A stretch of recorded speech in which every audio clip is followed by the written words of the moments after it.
సందర్భంగా ఈ Vikarabad and surrounding ఏరియాస్లో మనకు కొన్ని రిసార్ట్స్ ఉన్నాయి, చిన్న చిన్న రిసార్ట్స్ ఉన్నాయి.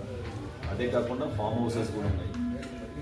ఇక్కడ ఎవరైనా ఏదైనా సెలబ్రేషన్స్ చేయాలన్నా కూడా తప్పకుండా పర్మిషన్స్ తీసుకోవాలి. ఏదైనా ఈవెంట్స్ తీసుకోవాలన్నా కూడా అది పోలీస్ వారు పర్మిషన్ ఇచ్చిన తర్వాతనే మనం ఇవ్వచ్చా ఇవ్వకూడదా సిచ్యువేషన్ బట్టి లాంగ్ ఆర్డర్ బట్టి వాటిని డిసైడ్ చేయడం జరుగుతుంది.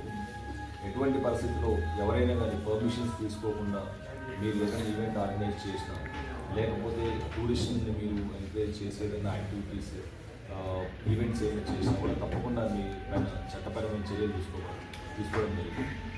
అండ్ మనకు హైదరాబాద్ దగ్గరగా ఉంది కాబట్టి చాలా వరకు టూరిస్టులు అందరూ కూడా ఈ బైక్ రైడింగ్ అంతా కూడా వస్తారు. అటువంటి వారి కోసం పటిష్టంగా భద్రత పెట్టి మనం ఈ ఏరియాస్లో ఎవరైతే టూరిస్టులు ట్రెక్కింగ్ అంతా చేస్తారో ఆ ఏరియా కూడా పోలీస్ ప్రెసెన్స్ విజిబుల్గా ఉంటుంది. అండ్ ఈ డ్రంక్ అండ్ డ్రైవ్ కూడా మనం చేయడం జరుగుతుంది కంటిన్యూస్గా. ఇప్పటి నుంచి మనం 1 వీక్ జనవరి 1, 2 వరకు. కాబట్టి టూరిస్టులు ఎవరు వస్తున్నారో వాళ్ళు జాగ్రత్తగా అన్ని డాక్యుమెంట్స్ పెట్టుకోవడం, హెల్మెట్స్ పెట్టుకోవడం అండ్ డ్రంక్ అండ్ డ్రైవ్ చేయకుండా వికారాబాద్కి వచ్చి వాళ్ళు సేఫ్గా నేచర్ ఎంజాయ్ చేసి మళ్ళీ తిరిగి వెళ్ళాలని మేము కోరుకుంటున్నాం. Thank you.